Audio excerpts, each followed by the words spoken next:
코비드-19로부터의 심한 질병을 피하는 최선의 방법은 귀화와 귀화의 자녀, 그리고 고령의 가족 구성원들이 백신과 부스터 주사를 맞는 것입니다.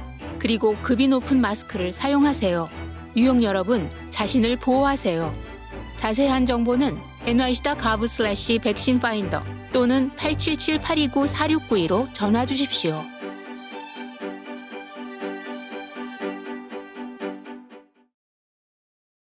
연준은 이틀간 연방공개시장위원회 회의 이후 16일 통화정책을 발표했습니다. 제롬 파월 연준 의장의 예고대로 기준금리를 0.25%포인트 인상하기로 결정했습니다. 코로나19 사태로 연준이 제로에 가까운 금리 정책을 유지한 이후 약 3년 만에 물가 상승률이 최고 수준으로 치솟았기 때문입니다. 앞서 이달 초 파월 의장은 연내 한 번에 0.5%포인트를 인상할 가능성에 대해 사전 정지 작업을 했고 종국에는 경제성장 둔화를 의도하는 수준으로 금리를 올릴 수 있음을 시사한 바 있습니다. 지난해 9월에는 연준위원회 절반만이 올해 기준금리 1회 인상을 예상했고 그해 12월엔 대부분이 2에서 4회 인상을 고려했습니다. 연방노동부는 지난달 생산자 물가지수가 전달보다 0.8%, 지난해 같은 달보다 10% 각각 올랐다고 밝혔습니다. 10% 상승률은 지난 2009년 이 관련 통계 작성이 시작된 이후 최고치에 해당되지만 전달 대비 상승률은 1월 1.2%보다는 다소 완화됐습니다. 상승분의 대부분은 에너지 가격 때문이며 이 밖에 식료품 도매 물가도 큰 폭으로 상승했습니다. 우크라이나 사태 등 원자재 가격 급등 영향은 본격적으로 방영되지 않았다는 점에서 향후 인플레이션은 지속될 거라는 관측이 나오고 있습니다. 뉴욕 증시에 작년 3월 11일 상장했던 쿠팡은 한국판 아마존이라는 화려한 수식어까지 달았으나 1년 새 반토막으로 하락했습니다.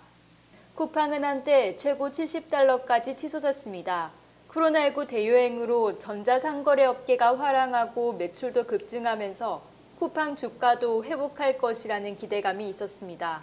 그러나 쿠팡이 주가 가치를 뒷받침할 만한 수익성을 입증하지 못하고 있다는 점이 낮은 주가의 원인으로 분석되고 있습니다. 쿠팡은 지난해 창사 처음으로 22조 원의 매출을 기록했으나 영업 손실은 2020년 약 5,500억 원에서 지난해엔 약 1조 8천억 원에 달했습니다. 또 누적 적자를 합하면 약 5조 원에 달해 수익성이 개선되지 않고는 주가 회복이 어려울 것으로 전문가들은 분석하고 있습니다.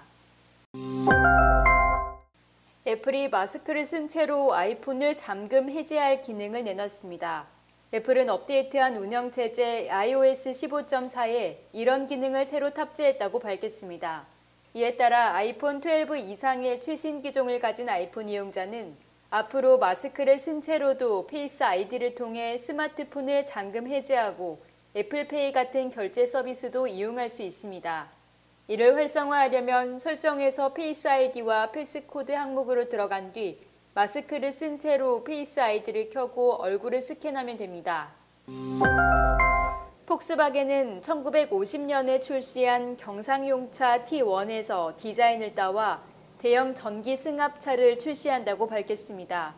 이 차량은 유럽 출시 모델을 기준으로 77kWc 배터리를 탑재했으며 충전은 11kW 교류를 사용해 공공충전소에서 할 수 있고 170kW 급속 충전을 하면 5%에서 80%까지 30분 안에 가능합니다.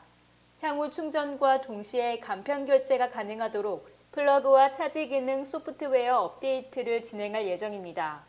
차량은 올해부터 전기차 설비 전환이 진행되고 있는 폭스바겐 독일 하노버 상용차 공장에서 오는 5월부터 양산에 들어갑니다. 유럽 출시는 올해 가을 예정이며 이에 맞춰 북미 지역도 출시 예정입니다.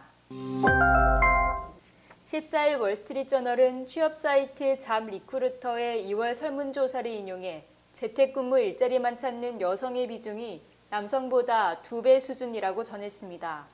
여성 중 사무실이 아닌 재택근무만 원한다고 답한 비중은 26%로 남성의 2배였습니다. 전문가들은 사무실 근무가 부활했을 때 직원들의 상황에 따라 경력의 격차가 생길 수 있다고 지적했습니다. 사무실로 바로 돌아올 수 있는 직원들은 임직원들과 관계를 유지하며 승진도 빨라질 수 있는 반면 육아 등의 이유로 재택근무를 유지해야 하는 여성들은 승진에서 자연스레 밀려날 수 있다는 분석입니다. 클라우디아 골딘 하버드대 경제학 교수는 여성들이 재택근무를 택하며 스스로를 고립시키게 될 수 있다며 장기적으로 봤을 때 마치 여성들이 파트타임 근무만 하는 것과 비슷한 결과를 내 임금 등에서 격차를 만들어낼 것이라고 말했습니다.